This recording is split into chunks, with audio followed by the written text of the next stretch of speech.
in-person interview with them, I was like, you know what?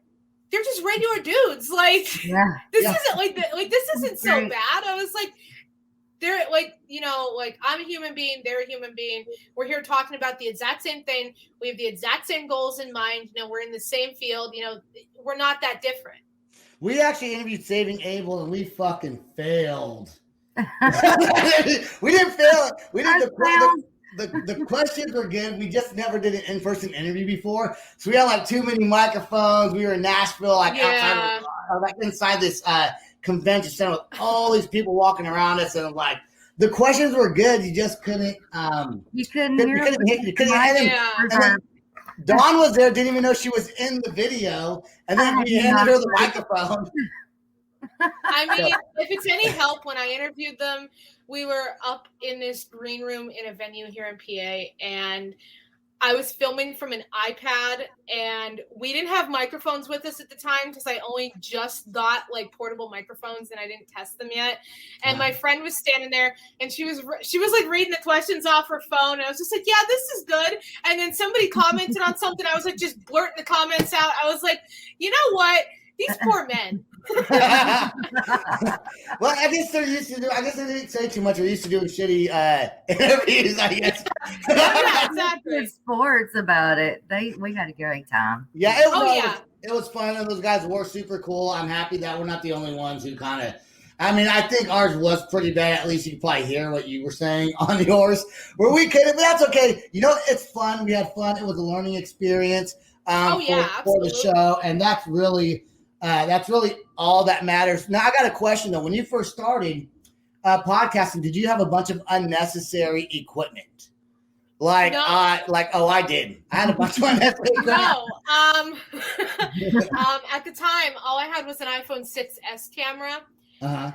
So I was hoping and praying on some days that it would work. I only recently got this lighting and microphone set up and portable mics and cameras and the whole 9 yards. But that was only after I really started taking it seriously. Because like I said, you know, in the first interview, I was like, you know, it wasn't something I wanted to do until I did it. Uh-huh. So then I was like, okay, this is serious. Like, I got to start putting some money into this. Yeah, that is so awesome. I read that somebody asked you what your favorite interview was. And do you remember what you said? I don't remember what you said. I didn't write that part down. I just wrote that someone asked you that. It was on your bio on your page. Do you remember who that band was? I don't remember, but honestly, if I had to pick right now, I'm probably going to have to say it would definitely be a band called Only the Strong from I think they're from Manitoba, or is it Alberta? I know it's a province in Canada, but they were awesome, and the music is incredible. And I also had the privilege of meeting Eddie Reyes, formerly of Taking Back Sunday. So that interview is pretty up there too. Yeah, that one's pretty up there. Because what I was going to say about that, I don't think that was the band. It could have been, but I would say that if someone asked me that question, I would be like, it's probably going to change in the future anyway, because you interview more bands and different interviews change. But also, I would be scared to answer that question. I would like. Because there's some people that have really good interviews, but I don't know them, and some bands are just okay, but I really like the people. And I'm like, man, that'd be kind of a tough one to respond to. So when I read that you had said that, I was like, man, you know what? I need to up my game a little bit. Maybe I just go out there and be like, this is my favorite band. No, I'm just kidding. Yeah, exactly. So you got your degree in audio engineering, and that was kind of the path you were following. Yes. Before you start. So your plan was it to be a radio DJ, or what do you call people? What do you call those jockeys, or what are they called? Radio DJs? Video jockeys, radio DJs? I don't know. Video killed the radio star. I don't know. Yeah, I don't know. DJs, I think. Yeah. I don't know. Just like a radio DJ. What advice would you give to people just starting out that does not have a clue or a degree when they're trying to get started in this kind of business, or just as a hobby? Don't be afraid to put yourself out there. And don't be afraid, if it's something you don't want to do, try it, because you may end up falling in love with it. And you don't have to make it into a career. You could just make it into a side hustle. You could do it into a hobby, but there's nothing like sitting and talking with people and hearing their stories. And then you're kind of like, wow, this is so cool. Like, you trust me enough to tell me your story. Like, this is so cool. Yeah. There's a big difference between the stage personas and who they actually are. Oh yeah. Yeah, exactly. And, and, to anybody just starting out, I would say, don't get discouraged, and do not try and feature, national bands when you're just starting out, because you want to start somewhere. But you don't want to jump right into national bands, because it can be very, very overwhelming. Because some national bands, now a lot of them I've met are really cool, but some of them can be assholes. And you just kind of want to surround yourself with good people and kind of get a feel for it. Even, watch interviews with Dan Rather. As cringy as it is, watch Brian Stars, watch Loudwire with Graham, just. And don't be afraid to be an asshole back. Exactly. Exactly. And if you're doing like a virtual interview, the chances of you ever seeing those people, if you're an asshole back to them, are slim. So, just stand your ground. Yeah. That's good advice. I'll go with this one. Do other podcasters or people that want to start podcasts come up to you and ask you questions about how you started? And do you know people that have asked you that want to start that have just never taken that jump to actually go ahead and put their face out there? As shocking as this is going to be, I don't get that often. But my cousin did want to start her own podcast, and that's how Dual Friends came to be. She kind of, didn't really know what route she wanted to go. She wanted to be involved with the horror genre, but she wanted to do a podcast. And I was like, okay, so here's what you have to do. I'll co-host it with you. But I did have another person ask me, some advice to start a podcast. I don't know what they ever did with it. I never really saw a podcast come out of that. But it happens less often than I expected it would. I thought somebody would stop me in the street corner and be like, hey, can we take a selfie? But that has not happened to me yet. You know what? No one took a picture of me, but somebody did recognize me at 7-Eleven. Because I was like, one time, it happened one time. And all they said was, hey, aren't you that guy with that podcast interviews bands? And I was like, yeah. They're like, cool, man. I said, here's a sticker. I had a sticker in my car. See, that happens to me at shows more than it happens like in the general public. Like, I'll be at a show and some random stranger just comes up to me. They're like, hey, aren't you that girl that runs 570 Press? I'm like, yes. Yeah, and that's so cool that you're able to have both outlets. Like when I first started, I didn't do any research, and I just now started listening to some talk shows. Now that I kind of got my own thing, it's been a year. I listen to like Howard Stern a little bit because I think he's kind of a cool interviewer. I don't really. He's kind of a weird dude, but he's good at what he does, So I'm like, hell. And he flows so well. And I haven't seen any of your episodes yet, but this week while I'm at work, I'm gonna go ahead and watch. Are you on YouTube as well? Yeah, YouTube, Twitch. Okay. I'll go watch them and kind of check it out because I'm very curious to see how your show goes. It's exciting. It's exciting to start something new. And I want to talk about how you got involved with Ricky Wells. Now, he is a business partner of yours, correct? He was. He is not anymore. Oh, he's not anymore. Okay. No, okay. No. I didn't know. I didn't know that. Yeah. No. So you still have business partners, though, right? In 570. Yes. Okay. Yes, and I do have 2 other business partners. Okay, and are they all journalists? Both journalists. Yeah.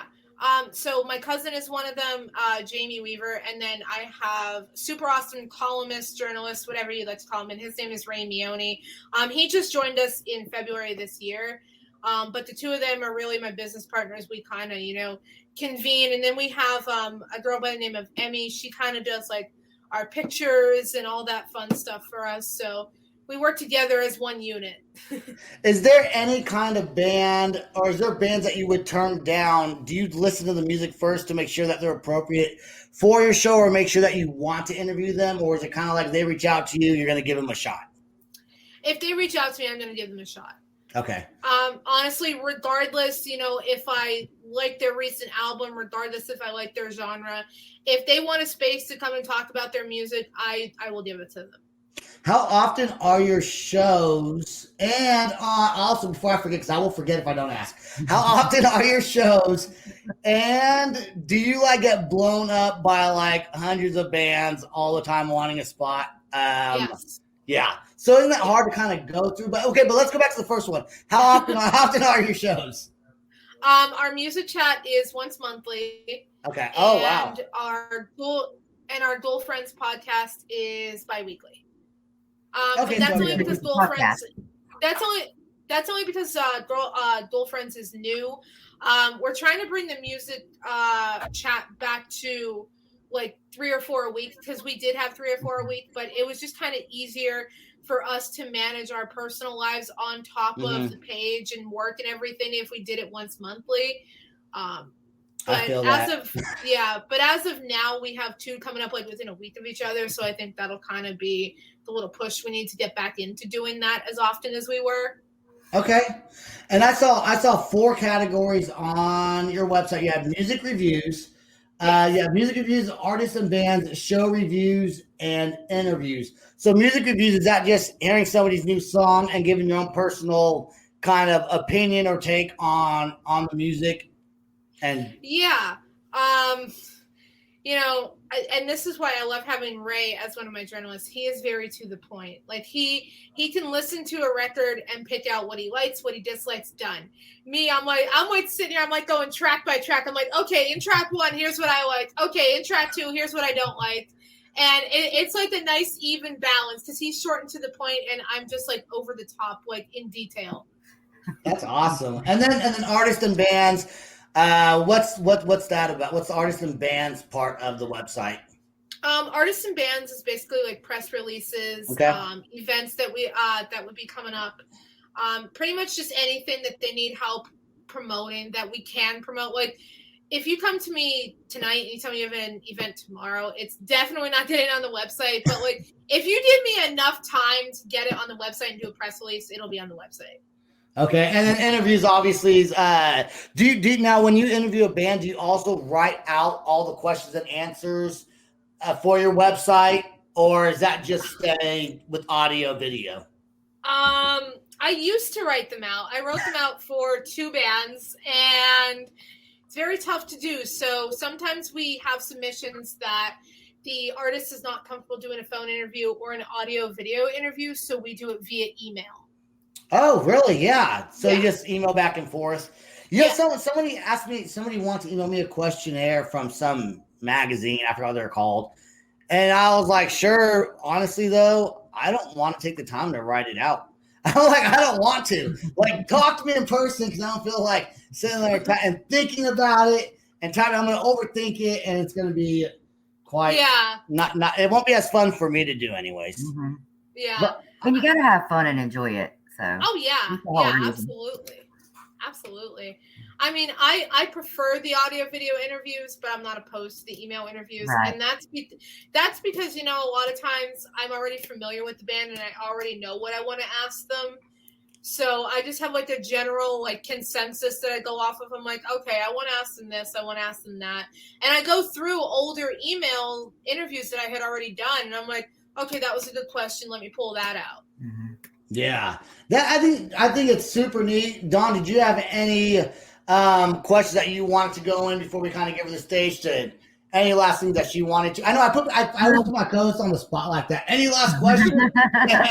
Sorry, that's what I did. No, I'm actually just wanted to state how proud I am of you for just jumping in there, and you're at such a young age to do so. Yeah. Thank you. And you're so successful, and just the motivation and drive that you have is impeccable. I just did a little bit of reading up on you and was like, wow, this chick is awesome. So, yeah. Oh, well, thank you. I appreciate that. Yeah, I appreciate that. And my mom always says, God helps those who help themselves. So you have to, right. You have to want it. It's not just going to come knocking down your door. You got to go out and get it. Right. Yeah, you can't just wait for something to happen to you. You really got to put yourself out there, and you've done that. And you know, I don't know if I could have done it at such a young age. Well, also I'm a dude, and I was very immature when I was like 22. I still am immature. I mean, no, you know. Yeah, I mean, me too.